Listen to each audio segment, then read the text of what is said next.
Hi, my name is Jacques Lambert, and I'm here today to talk to you about mentoring.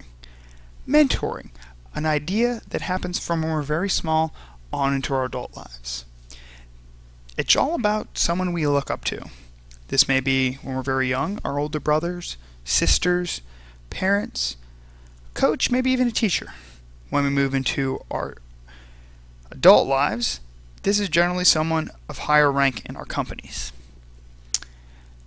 Now, the idea behind having a mentoring program is the transfer of information.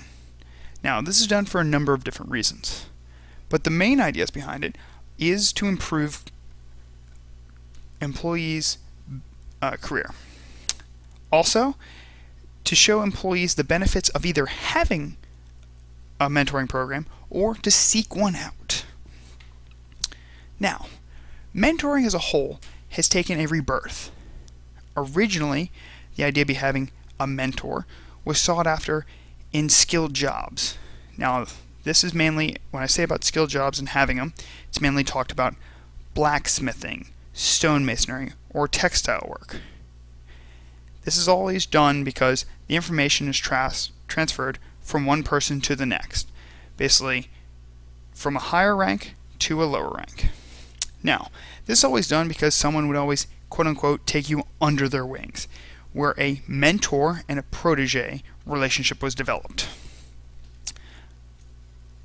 But why do we mentor now in the corporate world? The reason behind this is because we've moved into a white-collar job. That means that we've moved away from the traditional hands-on approach into a more hands-off approach to our jobs. So, nowadays, we use it to get new employees acclimated to our company and to share information. Basically, lend out a helping hand to show that you are part of this community. This, in turn, increases our retention rate of critical skills.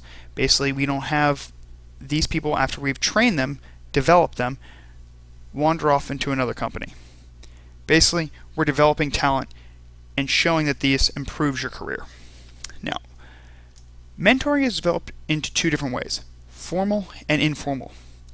Formal is basically very structured. Basically, it's used in large companies and entry levels. The reason behind this is, as you're going into an entry position, you don't have all the necessary skills needed for a company.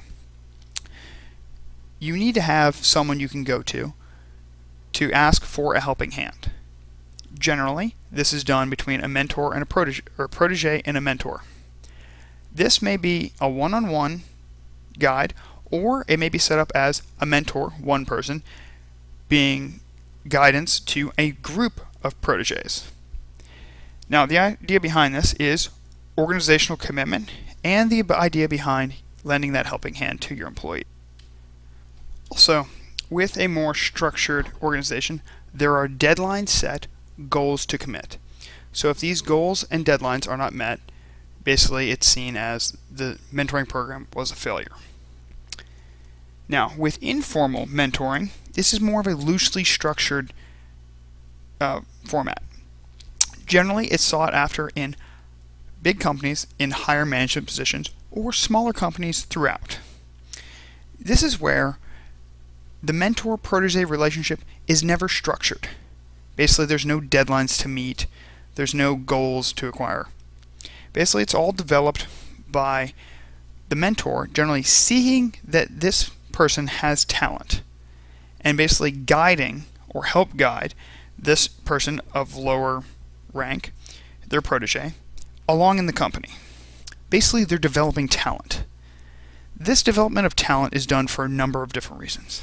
Most and foremost done because if that person were to either step aside or to move up in the company, it's helped to make that transition from that protege moving up into that former mentor's position more seamless.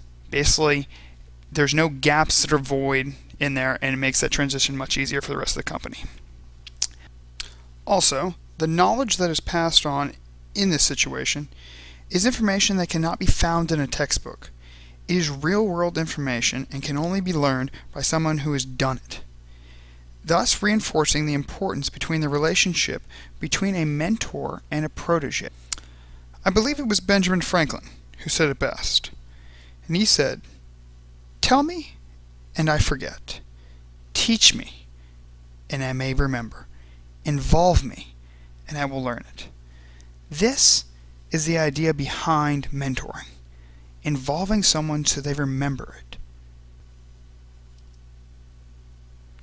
Thank you. That's my presentation on mentoring.